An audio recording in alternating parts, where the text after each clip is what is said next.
Հայկական կոնյակը Վրաստանի ցամաքով, այդպես էլ Ռուսաստան չի հասնում։ Վրացիները բեռները գեզի խիստ վտանգավոր ապրանքների տեղափոխման տերմինալում են շարունակում պահել։ Կոնյակագործներն առայժմ խնդրի լուծումը հենց նրանցից են պահանջում։ Կրկին Վրաստանի դեսպանատան առջև են հավաքվել բեռնափոխադրողների հետ ու վերպարզել պաստառները։ Արդարություն հայկական կոնյակի համար։ Մենք ուրիշ ճանապարհ չունենք, մեր ճանապարհը անցնում է Վրաստանով, հանդիսանում են տարանցիկ երկիր մեր համար։ Mēs հայտնեցին, որ 5 մեքենաների փորձարկությունները անցել է եւ միանգամից բաց թողեցին։ Եթե մենք նայում ենք որակի կողմից, այդ ամեն ինչը, ասենք դա որակի հետ կապված խնդիր չի, որովհետեւ այդ նույն մեքենաները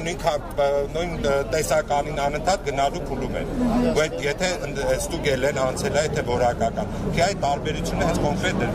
ընտրած գործարաններում ամեն անգամ ավելանում են գործարանները։ Նախորդ հավաքի ընթացքում Վրաստանի դեսպանն անձամբ ընդունեց նրանց, խոստացավ պաշտոնական արձագանքի համար դիմել Թբիլիսիին։ Շարվարշիձեն դիմել է, բայց այսօր դեսպանատուն մտած ակտիվիստին ըստ նրա ոչ մի կոնկրետ բան չի փոխանցել հյուպատոսը։ Ասացին գնացեք դատի տվեք։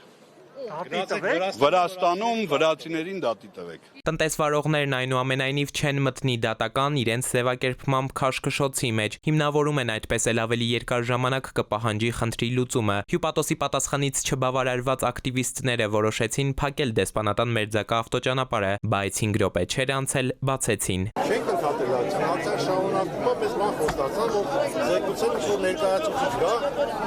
ասում կառավարությունից։ Կառավարությունից որևէ մեկն այդպես էլ չեկավ, ցուցարարները կրկին դեսպանատնից հանդիպում պահանջեցին, բայց երկրորդ անգամ արդեն նրանց չընդունեցին։ Բողոքավորները որոշեցին իրենց ոտքով գնալ կառավարություն։ Էկոնոմիկայի նախարարն ի դեպ ազգային ժողովում վերջին հարց ու պատասխանի ժամանակ ասել էր մեջբերում. խնդիրը Հայաստանի կառավարության մեջ չէ, ու մինչև ցուցարարները միասնիկյան պողոտային հասնում գործադիրից արձագանքեցին, զբաղվում են խնդրով, հնարավորինս շուտ կփորձեն լուծման հասնել։ Հույսով եք մինչև վաղ արդեն